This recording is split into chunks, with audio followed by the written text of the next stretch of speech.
ইরানি প্রেসিডেন্টের বহনকারী হেলিকপ্টার বিধ্বস্ত হওয়ার স্থানটি শনাক্ত হয়েছে। এ ব্যাপারে বিস্তারিত তথ্য জানাতে নিউজরুম থেকে যুক্ত হচ্ছেন সহকর্মী অর্পণ মৈত্র। অর্পণ, আশা করছি আমাকে শুনতে পাচ্ছেন। তো আমরা ইতিমধ্যেই জানি যে হেলিকপ্টার বিধ্বস্ত হওয়ার স্থানটি খুঁজে পেয়েছে, স্থানে আসলে তাপের উৎস খুঁজে পেয়েছে তুরস্কের ড্রোন, এবং সেই সাথে কয়েক ঘন্টা পেরিয়ে গেলেও আসলে এখন পর্যন্ত ইরানের প্রেসিডেন্ট এবং পররাষ্ট্রমন্ত্রীর কোনো রকম খোঁজ পাওয়া যায়নি। তো এই বিষয়ে আপনার কাছে আর কি তথ্য আছে, সেই সাথে বিস্তারিত আমাদের জানাবেন।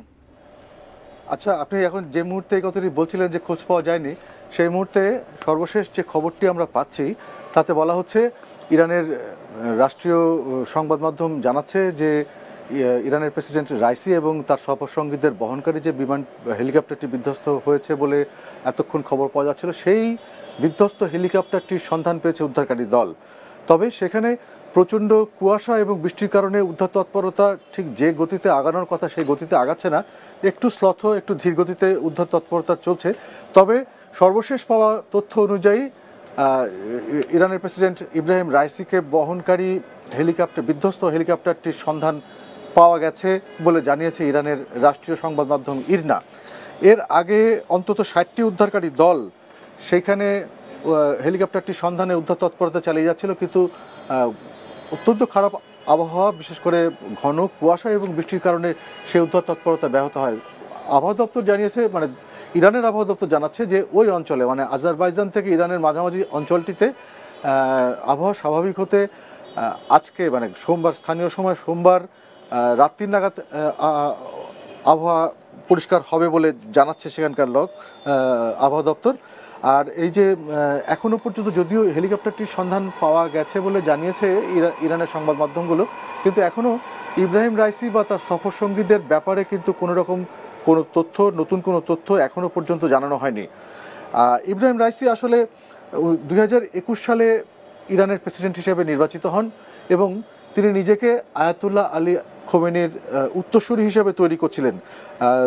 1960 সালে জন্মগ্রহণকারী এই রাইসি 15 বছর বয়সে যোগ দেন ইসলামী মিশনারিতে এবং মাত্র 25 বছর বয়সে ডেপুটি প্রসিকিউটর হিসেবে দায়িত্ব নিয়ে তেহরানে আসেন। এবং একটা বিষয় যে 80-এর দশকের শেষের দিকে গোপন ট্রাইব্যুনালে তিনি বেশ কিছু রাজনৈতিক বন্দীকে মৃত্যুদণ্ড দেন এবং বলা হয়ে থাকে যে কয়েক হাজার রাজনৈতিক বন্দীকে তিনি দণ্ডিত করেন এবং সেটাকে মানবতা বিরোধী অপরাধ হিসেবে চিহ্নিত করে বিভিন্ন মানবাধিকার সংগঠনগুলো। আর তাছাড়া এর পরবর্তীকালে যখন উনি প্রেসিডেন্ট হলেন 2021 সালে প্রেসিডেন্ট হওয়ার পরে বিশ্বের শক্তিধর দেশগুলোর সাথে পারমাণবিক আলোচনা যে নেগোসিয়েশন, সেই অ্যাটমিক এনার্জি সংক্রান্ত বিভিন্ন বিষয়ে নেগোসিয়েশনে অগ্রণী ভূমিকা পালন করেছিলেন রাইসি। এবং আরও একটা বিষয় যে দীর্ঘদিন ধরে যে ইসরায়েল এবং যুক্তরাষ্ট্রের সাথে তো বৈরিতা আমরা দেখতে পাই, ইরানের সাথে ইসরায়েল এবং যুক্তরাষ্ট্রের বৈরিতা, এবং সেই বৈরিতার মধ্যেও এই ইরানের অবস্থান শক্ত করা এবং ইরানের সাথে বিভিন্ন পশ্চিমা দেশের সাথে নেগোসিয়েশনের ব্যাপারে ইব্রাহিম রাইসি কিন্তু বড় ভূমিকা পালন করেছিলেন এবং পাশাপাশি চীন এবং রাশিয়ার সাথে সম্পর্ক উন্নয়নে তিনি বিশেষভাবে মনোযোগ দিয়েছিলেন। এবং কট্টরপন্থী হিসেবে পরিচিতি পাওয়া এই রাইসি পরবর্তীতে 88 সদস্য বিশিষ্ট বিশেষজ্ঞ সভার উপচেয়ারম্যান নির্বাচিত হন এবং সর্বোচ্চ ধর্মীয় নেতা নির্বাচন সহ বেশ কিছু গুরুত্বপূর্ণ দায়িত্ব পালন করে এই সভা। এবং তিনি শেষ পর্যন্ত, মানে যদি তিনি তার জীবদ্দশায় কন্টিনিউ করতে পারতেন, তিনি নিজেকে হয়তো সর্বোচ্চ ধর্মীয় নেতা আয়াতুল্লাহ আলী খোমেনির উত্তরসূরি হিসেবে নিজেকে প্রতিষ্ঠিত করতে পারতেন। এখন তার নিয়তি বা তার অবস্থান কি সে সম্পর্কে আমরা হয়তো আর কিছুক্ষণ পরে পরবর্তী সংবাদে আপনাদেরকে আরও জানাতে পারবো।